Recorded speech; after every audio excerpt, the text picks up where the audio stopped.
about to listen to the Dr. Daliah Show. Sassy, stimulating medical talk radio. Any medical advice Dr. Daliah Wax gives on her show should not be substituted for an actual visit to your medical provider.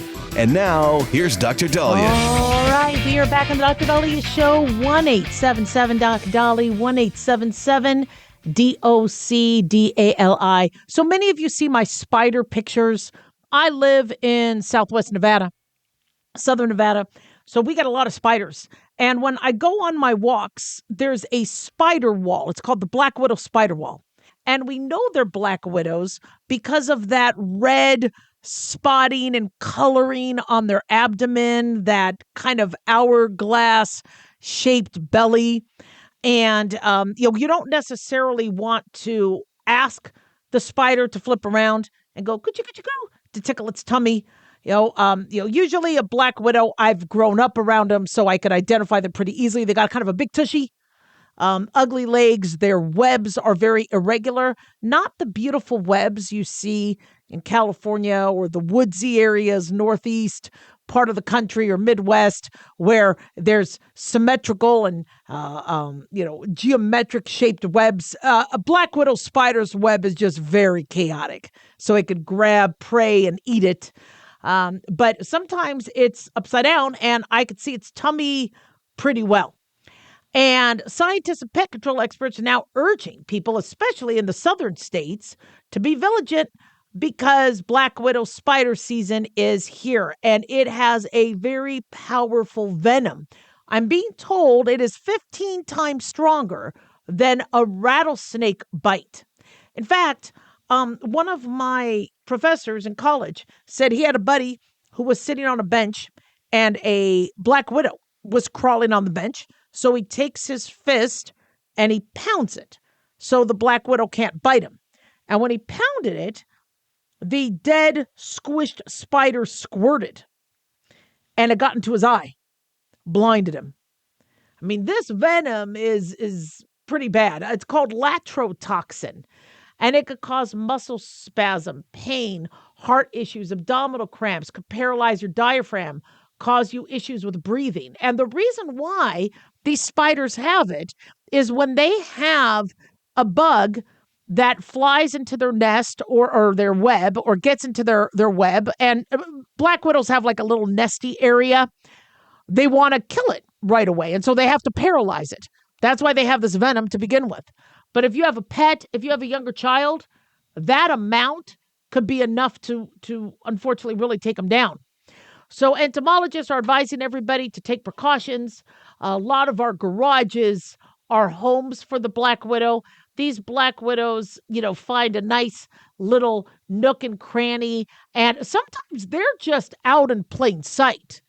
And people say, why would a spider do that? Why aren't spiders hiding? They do. Black widows will hide because they don't want their nest or their web, nest figuratively, but they don't want their web ruined. But remember, they need to catch bugs. So they have to be in areas that bugs like crevices, bugs like corners, bugs like boxes. Areas that rarely get disturbed in attics, basements. And so you need to kind of be aware. Your outdoor trash cans, your barbecues, your pools, your chairs, lawn chairs. I always hose down lawn chairs. If I'm going to have people over for a barbecue, I hose down the lawn chairs because black widows could be under there. When I grew up in Phoenix, Arizona, there was one guy that sat on the toilet in the middle of the night, and the black widow spider bit his scrotum because it was hiding underneath the toilet seat. If you live in an area where there's black widows, lift the toilet seat and just do a quick look before you sit. So it's a big time for that. There's the southern black widow and the northern black widows. The southern black widow, the spider is very shiny, black, globe-shaped belly, abdomen, has a red hourglass. The northern black widow has a row of red spots down to the middle of the upper surface of the abdomen and may have two crosswise bars on the underside. And sometimes the northern black widows might not have red markings, but might have yellow or white. Now, of course, black widows are active at night. That's when the bugs come out. The temperatures are cooler. And so a black widow won't necessarily come after you, but if they're disturbed, oh, they will bite. They don't care. So your symptoms of a black widow spider bite could be burning, pain, spasm, nausea, vomiting. You could have abdominal pain, abdominal cramps, sweat really badly. WebMD talks about rashes and itching. Your eyelids could swell. You could get weak, shake. You might not be able to move your legs. And of course, as I said before, you could also have trouble breathing. So if you think you were bit by a black widow, you have got to get looked at. You do not mess around. Now, whenever you get bit by a spider or a bug, wash the area with soap and water. That's probably one of the best things you could do initially. Wash it off. Don't try to suck out the venom. Don't try to cut the meat. Just wash it. Wash it really good. Then you're going to start to swell. So you want to apply a cold washcloth or ice pack wrapped in a cloth to protect your skin. Now, I usually don't tell you to apply ice directly to the skin, but because I don't want you to get frostbite. But you could use ice wrapped in something. And why are we doing that? Because we don't want the venom to travel. We want your vessels to vasoconstrict. So we don't want the venom to travel. And then you could take some Tylenol, acetaminophen, and then elevate the limb because of the swelling. There could be swelling. Take off any jewelry. Sometimes they recommend antibiotic cream or lotion. I would say don't put anything on it until a doctor or a medical provider could look at you. If you could catch the bug that bit you or the spider, but don't get yourself bit again. So antivenom or antivenin is a drug that will block the toxins.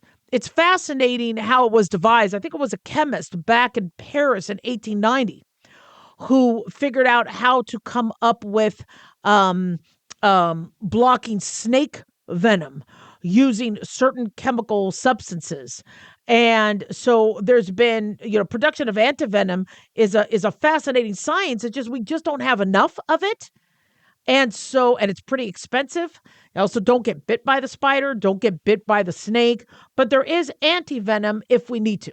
And it can neutralize the venom to prevent the harm. And then, of course, that you might be on an antibiotic because of the infection that you might get. Not so much because you got bacteria in you, but because of the now the decaying tissue. So hope I taught you guys something. Be careful. It's spider season. 1-877 Daliah.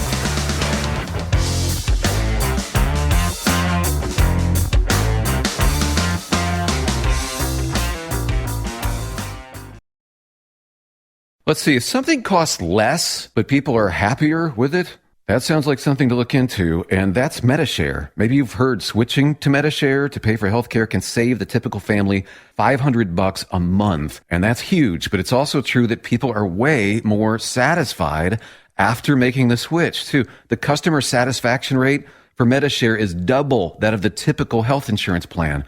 Double. MediShare works. It's been around for more than a quarter century, and members have shared more than $3 billion of each other's bills.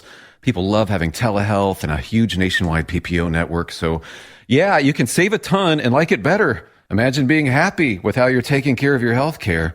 So if you're self-employed or part of the gig economy, or you just want a plan you're happy with, you can call right now and get a price within 2 minutes. A very, very smart use of 2 minutes. Here's the number you need. 855-SHARE-40. That's 855-SHARE-40. 855-SHARE-40.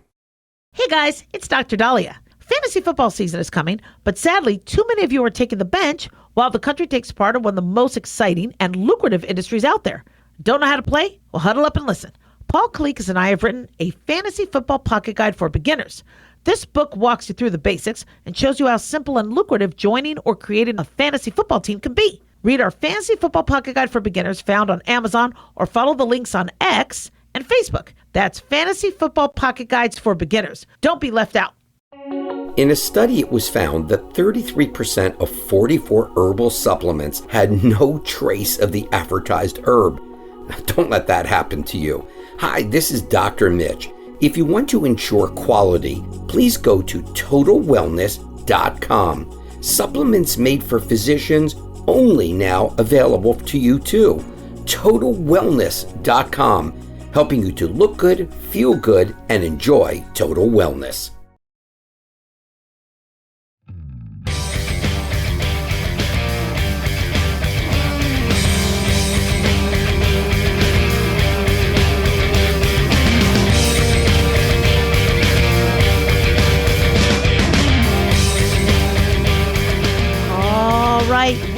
back on the Dr. Daliah Show. 1-877-Doc-Dolly, 1-877-DOCDALI. Big thanks to Talk Media Network for making the show happen. Big thanks to Daniel, our producer, and big thanks to y'all for tuning in. We really do appreciate it. Don't forget to follow us on Twitter or X at Dr. Daliah, on Facebook, The Dr. Daliah Show, and also on YouTube. Click like and subscribe. We really do appreciate it. So the one thing I am seeing as a physician is a spike in sunburns, and not just my nose got a little red or the tops of my shoulders are flaky. I am talking about severe sunburns, like blistering sunburns. And I think it's something we need to talk about. As you know, UV rays such as UVB can burn the skin, cause redness, discomfort, peeling. So with a mild sunburn, we might use a cool compress, might use some aloe vera, some anti-inflammatories, and we'll make sure you drink your fluids. But I am seeing severe cases where they call up blistering, severe pain. They're dehydrated. They might get an infection. They might have a headache, nausea. They might even get fever. And, we've been so used to getting sunburned over the years that when there is a sunburn, we're like, all right, well, it's just a sunburn. A burn is a burn. Whether it's first degree, whether it's second degree, whether it's third degree, although now they're calling it superficial, partial thickness, full thickness, and a sun will burn. So we have to take this seriously. And if you do sustain a pretty bad burn, you might need IV fluids. Why? Well, a burn causes you to have a loss of integrity of the skin. Your skin is your biggest organ. And your skin does a lot of things. One is it keeps out pathogens and it protects your body. But two, it regulates your fluids. It regulates your cooling system with sweat, and it keeps water in. If you didn't have skin, you will dry out and desiccate. The air is too dry. Your skin is a barrier. So when you lose that, you run the risk of dehydration. And so sometimes we have to actually give you IV fluids. We have to actually put specialized bandages or skin grafts on burns, pain control, sometimes even steroids. But one thing also that I think a lot of people don't realize is you might be on a medication that's causing your burn to be worse. So you might be taking an antibiotic. Some of you say, I get a sinus infection every summer. All right, fine. Could be viral, but you get a doctor to give you an antibiotic because they think it's bacterial. That you might not be able to be out in the sun.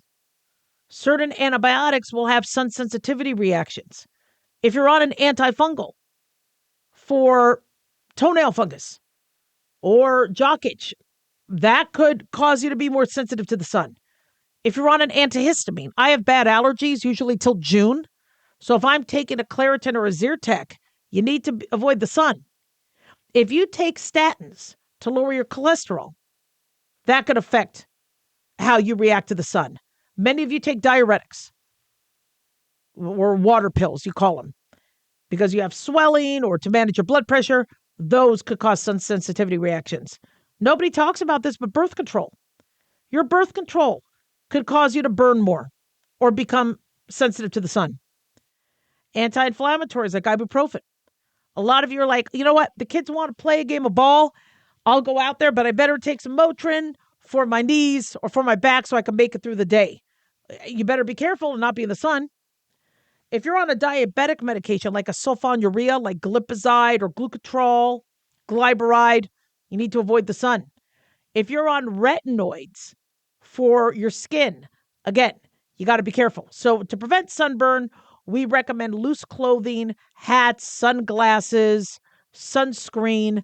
Sunscreen makes me a little nervous sometimes because I see us lather ourselves with chemicals. And I know there's been a lot of debate on how dangerous oxybenzone and some of the other chemicals can be.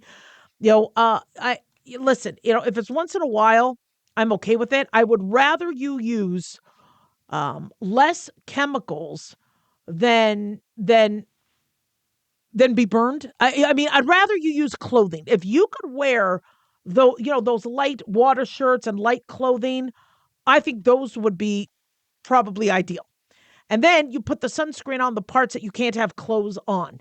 But I really like those light shirts and those light pants because it just eliminates the need of you needing to lather yourself. And most people don't apply sunscreen correctly.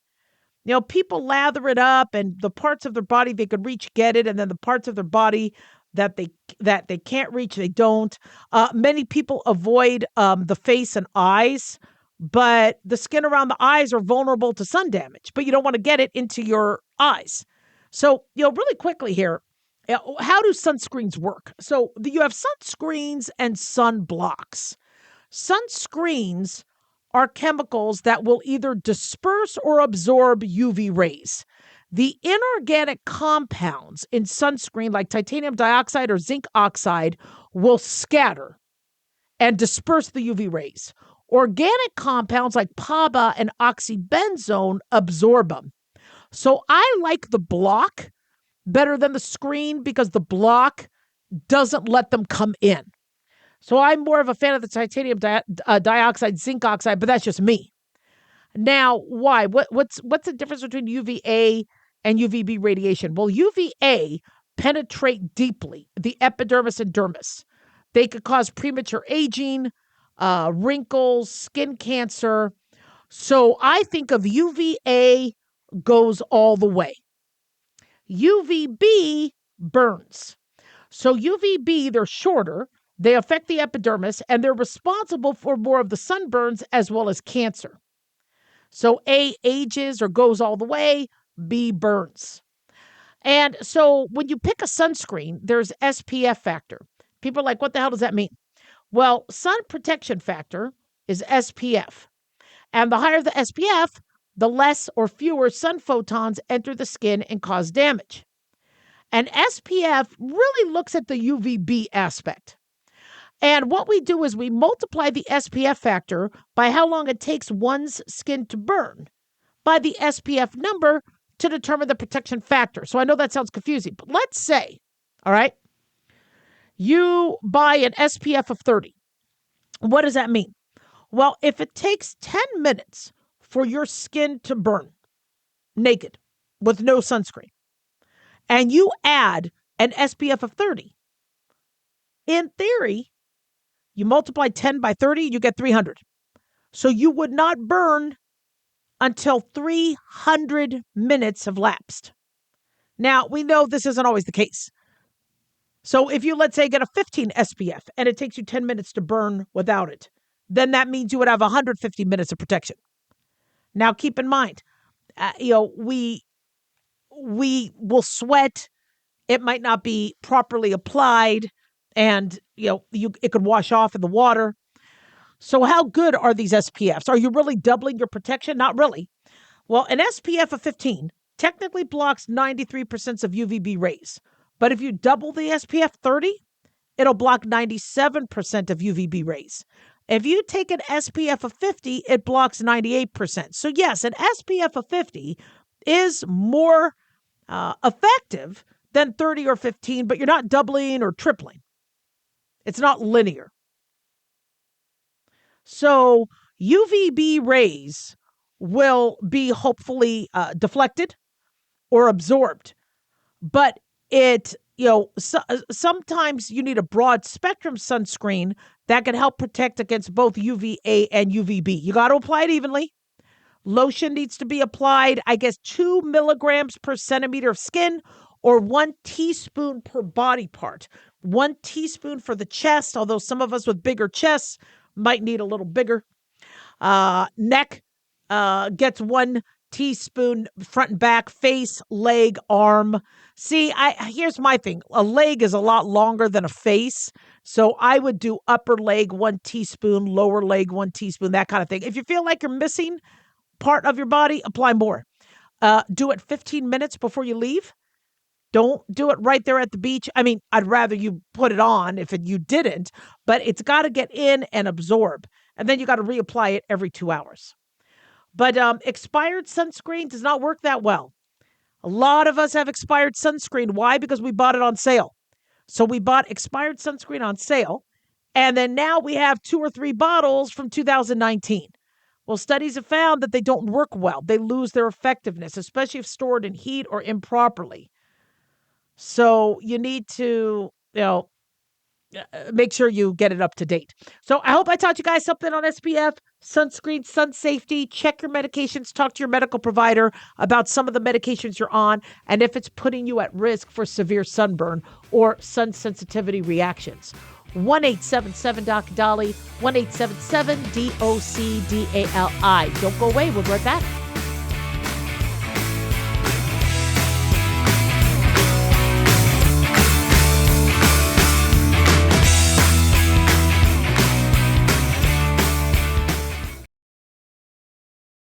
Dr. Daliah here. Are you tired, burned out, gaining weight, succumbing to the daily pressures of life? Well, how's your dopamine doing? How you feel right now, how you'll feel an hour from now, and how you'll feel next week is completely reliant on your dopamine. Our daily motivation and willingness to push through challenges depends on the intricate chemical process dopamine provides. Christian Kalikas and I created Deploying Dopamine, a book that tells you what dopamine is, when it dysfunctions, and how to successfully deploy it when needed. Find Deploying Dopamine on Amazon today. Check it out. Carl Amari here to tell you about our newest website for old-time radio lovers. It's 100radioshows.com. At this site, there are 5 old-time radio shows waiting for you to download free as our gift to you, and be sure to browse the additional 700 old-time radio shows available to you for 70% off by using the promo code RADIO at checkout. This is a limited-time offer, so log on to 100radioshows.com. That's 100radioshows.com.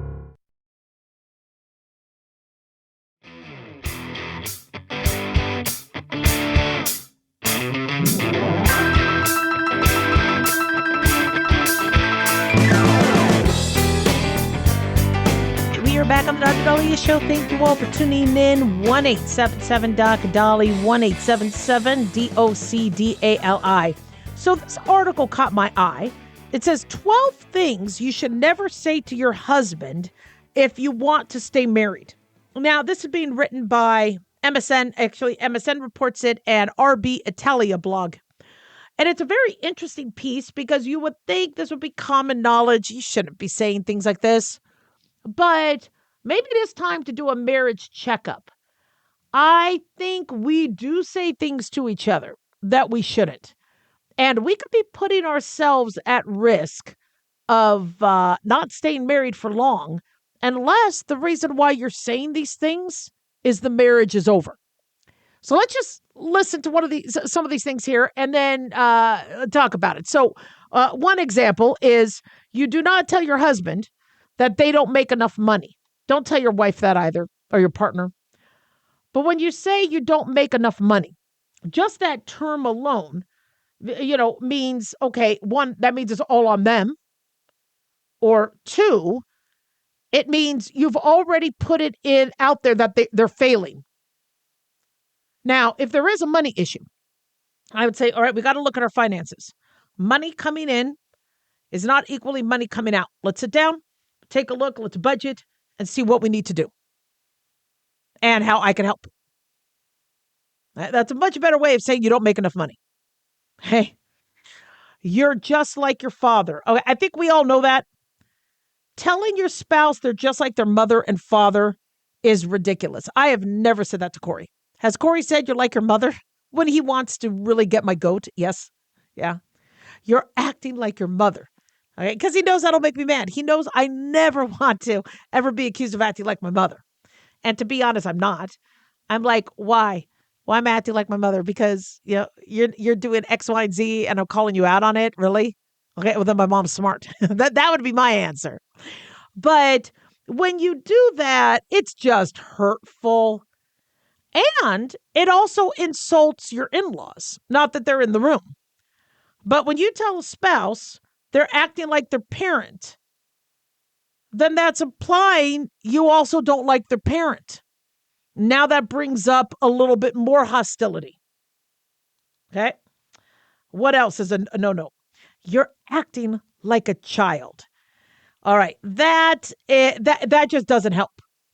If you have somebody that's acting like a baby, and we all get to act like a baby at times. I think we all do. If we want to throw a little temper tantrum, if we want to throw a little fit, and release some stress as long as you're not hurting anybody or breaking anything, committing assault, but if you want to just, be like, this sucks and I don't want to do this anymore and I don't want to, acknowledge, acknowledge that they're upset and, let them vent. A big mistake we do in marriage is we don't allow ourselves to vent. We're always like, shut up or don't bring it up. I think we do need to bring things up. And I think it's okay to vent. Because if they have to bottle it up, it comes out in other ways. Also, I want to know what my spouse is upset about. I want to know if there's an issue. Because if I'm in la la land, I could keep doing it and then hurting them more. So I want to know. If my cooking sucks, let me know. If I ridicule them too much or whatever, hypothetically, you need to know about it. But saying they're acting like a child basically means you're already putting yourself in mommy mode or parent mode. You're looking down at them and that what they're saying and what they're complaining about is not going to bear a lot of validity because you think it's child babble. Not a good thing to say. All right. You are worthless. All right. When you tell a spouse they're worthless, you might as well say, I want a divorce. Telling somebody they are worthless, they might go and commit suicide. You don't do that. Your spouse has worth. They're a human being. Even if you don't want to live with them anymore, even if you don't want to be married to them anymore, they're still a spouse. They're still a part of your family. They might be a father or mother to your child. Once you say that, or if that's how you feel, you better start getting a marriage therapist or, a divorce lawyer. I can't stand the phrase, you need to man up. Man up. Telling somebody to man up.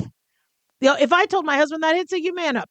Now, why do I always have to kill the spider? I'm not gonna ridicule my husband and tell him he is not being a man because he doesn't want to do something. Now, he will always go after the spider. He'll go after the scorpion. He'll do what I ask.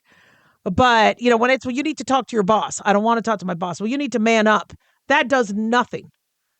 That does not, trying to goad and bully them into being more of a dude. No, because they might know the situation and they might not want to get fired. And just because you want him to tell his boss off doesn't mean he thinks that's the right thing to do. So instead, go, what is your concern about? Now, maybe they are afraid. That's okay. Are you fearful that they're going to fire you? Why do you not want to address it? That's okay. I'm here to listen because maybe there's a better way. But don't just say, man up. Don't tell your spouse they're going bald or getting fat. I talked to you guys about how to address obesity and health with the family. Say, look, I think we all need to eat healthier. I think we all could, do better if we lower our BMI. So let's all work on it. But just telling them no, it's insulting. Oftentimes I do this. Forget it. I'll just do it myself. I ask my husband to do something. He doesn't do it, or he finds an excuse to not do it. And I'm like, forget it. I'll do it myself. Okay. Don't do that because then they won. It's and also it's kind of insulting going, oh, you don't do it right. So there's a better way to manage that. Telling somebody they're doing it all wrong. That's something we commonly do. I hear dads say it to their sons. I hear people say it to their kids, you're doing it all wrong. I get that. But when you do that, then it's more negative. Say, there's a better way. There's a more effective way. If you do it that way, there's a chance you could burn yourself. You could hurt yourself. Let me show you a safer way. Always bring up a positive. All right. I don't love you anymore is on this list. Once you say I don't love you anymore, the marriage is probably over. Sometimes that's not the case. Sometimes it's not that you don't love them anymore. You might be upset with them that you are not really that passionate about them. And, maybe you're like, no, but you could still really love them. So I wouldn't, be very, very careful unless you are sure that that's really how you feel. But again, make sure you have a marriage counselor. Maybe make sure you have a plan, because once you say you don't love that person anymore, Yeah. When you say, I don't need you. Now, sometimes my husband's like, do you need anything? I go, no, I'm good. Good. Did you say you needed me? No, I don't need you. I'm good. We're not talking about that. When it's like, I don't need you. I could do this on my own. You're more of a liability than, they say, don't say you're being ridiculous or you're being over dramatic or you could say, you might be looking at this a different way. You might be misinterpreting me. This is what I'm trying to say. But sometimes people are being ridiculous. So whenever I feel like somebody in my life is being ridiculous, I do a timeout because I realize I'm not going to get anywhere with them. I'm like, you know what? Let's address this later. Let's just take a break. Okay. And we'll regroup and then we'll talk about this later. Never compare or ask your spouse to be like somebody else. Don't say, well, my ex-boyfriend would do it this way or my daddy does it this way.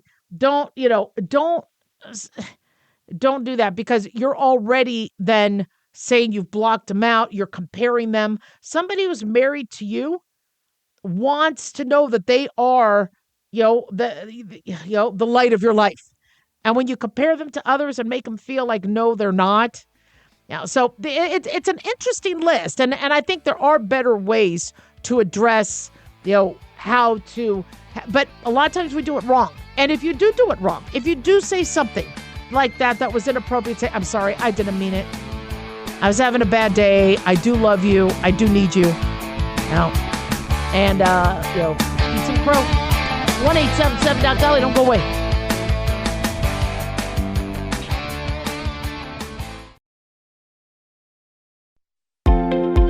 Considered by most, optimized curcumin is one of the few bioavailable and highly absorbable curcumin products on the market. Hi, I'm Dr. Mitch. Since most chronic diseases have inflammation, our optimized curcumin seems to be a perfect addition to any nutritional program. It makes sense to me that preventing or reducing inflammation is a key component to our overall health. The Mayo Clinic found that curcumin can decrease swelling and inflammation, has antioxidant properties, and research suggests that curcumin can prevent cancer, or at least slow the spread of cancer, and in many instances make chemotherapy more effective. It protects our healthy cells even from radiation. TotalWellness.com, where we help you to look good, feel good, and enjoy total wellness. Self-reliance. It's not a phrase we hear much in our culture these days. It might conjure up images of pioneers, the West, rifles, strapping men, and strong women. But what does it mean for us in today's world? The New American Magazine has just released its latest collector's edition, Self-Reliance, Foundation of Freedom. In it, the New American authors outline the necessity of self-reliance for a free people, tips for self-reliant living, and the importance of not giving up hope. This unique edition includes articles on the self-sufficiency of the founders, preparing for a worst-case scenario, firearms, financial self-reliance, the importance of community, and many other topics by expert writers. Now, for a limited time, the New American is offering a bundle of 3 collector's editions, Self-Reliance, The Great Reset, and Trump World, for just $19.95. Available at shopjbs.org. Visit shopjbs.org today.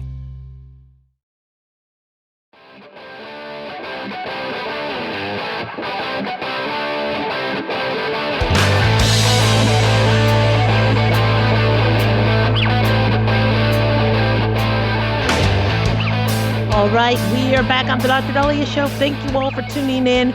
1-877-Doc-Dali, 1-877-DOCDALI. So one of my listeners says that his friend has 2 children, one who is 21, another who is 18, and they don't drive. They don't have driver's licenses. And he wanted me to kind of talk about what's going on here and why are parents not preparing their kids for adult life. They both live at home. And so, what's interesting, I being a Generation X, I couldn't wait to get into a car. I couldn't wait to be behind the wheel. I wanted to drive ever since I was 3. I loved cars, hated Barbies, loved cars. And when I wanted to drive the soonest I could, my parents wouldn't let me. They would not let me drive. They did not want me driving. They didn't want the hassle. They couldn't afford a vehicle. So it was easier for them to just say no. And so as soon as I moved out of the house when I was 18, I had my friend teach me how to drive. My mom taught me a little bit how to drive. She had an automatic, but I had my friends teach me. And then my friend also taught me how to drive stick because I knew my first car would probably be stick, manual. And I'm very, very comfortable with that. Thank God. But, I couldn't afford a car till I was 21, but at least I could operate a vehicle if I needed to. If somebody was drinking and I needed to drive home. And so I think teaching a child how to drive is just for safety alone. I understand that a lot of people cannot afford an additional car. But if I saw older adults not drive, I would ask, again, what is the situation? Is it that they have severe autism?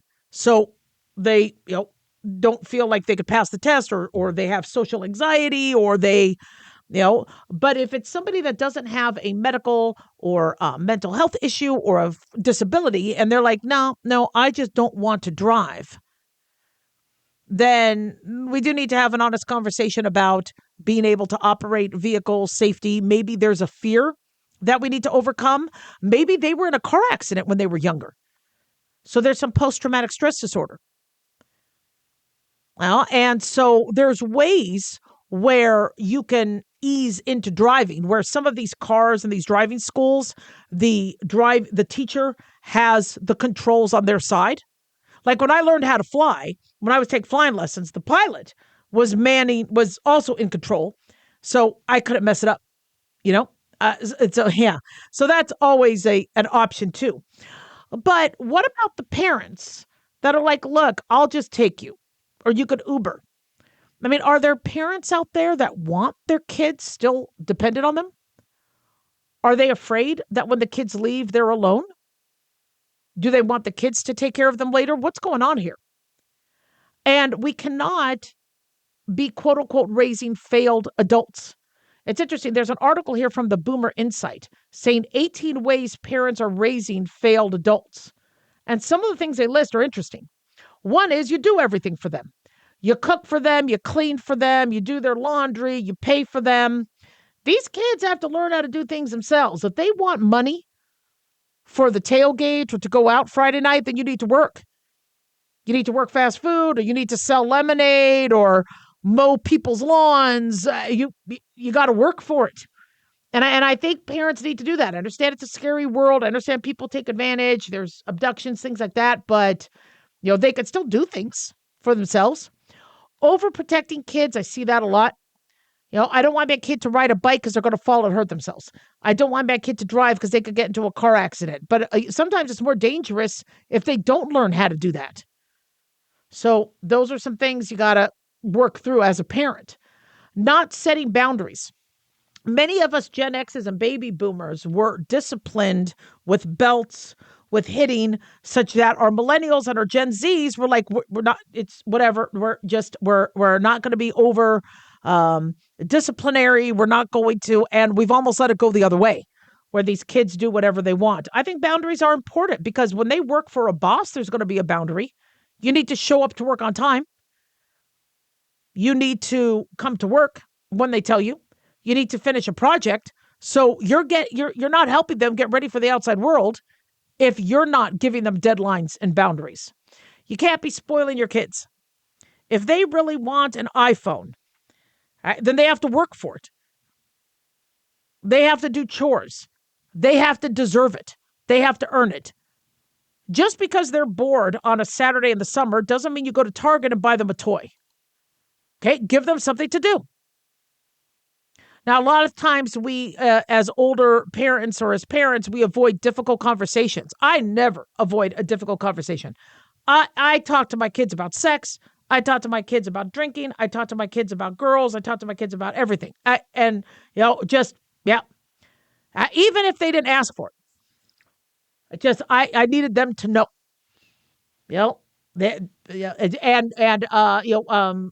With my children, like, if you need to talk to me about something, we won't judge.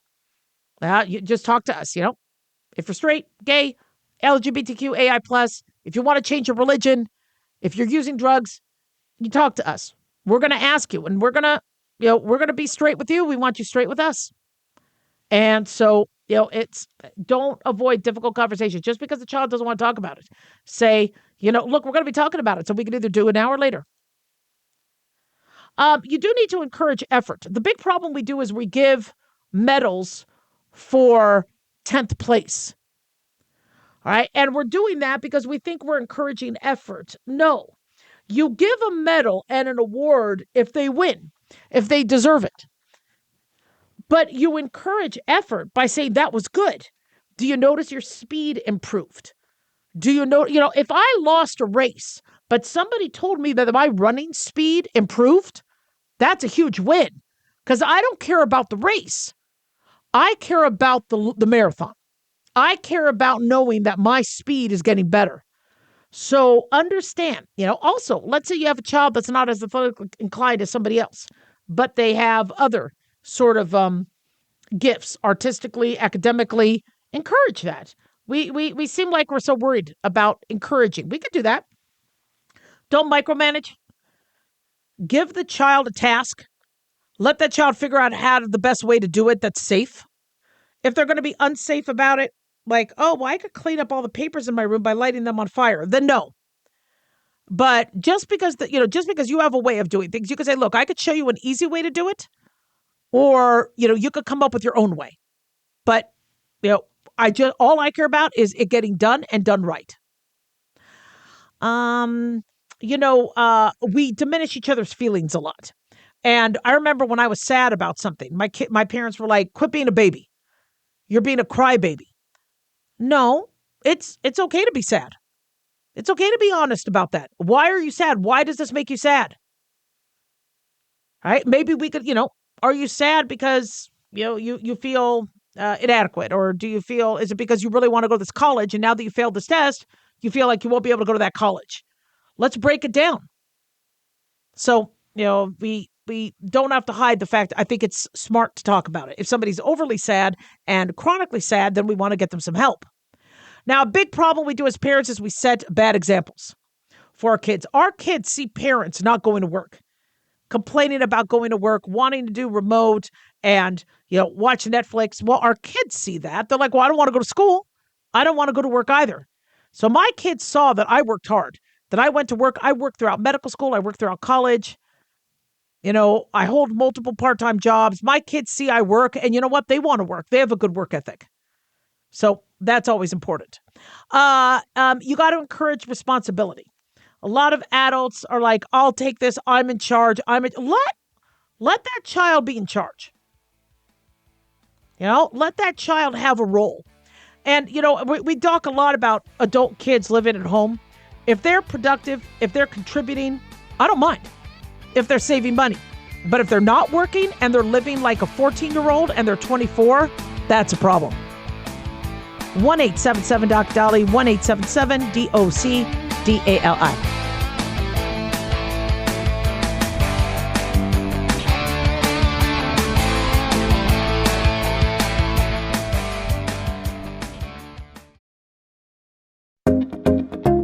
Did you know that healthy arteries make a gas?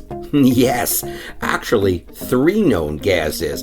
Hi, I'm Dr. Mitch, and nitric oxide is a gas that's readily made all day long to keep our arteries open by relaxing the blood vessel walls. By doing this, our circulation is increased, bringing blood, oxygen, and nutrients to every part of your body. Both age and poor diet can lead to a loss of this precious gas, and in turn, blood pressure can go up, energy can go down, and you can get tingling in your hands and feet. Well, our product, Ultimate Nitric Oxide, can easily help fix this lack of nitric oxide. Go to TotalWellness.com. That's TotalWellness.com, where we are helping you to look good, feel good, and enjoy total wellness.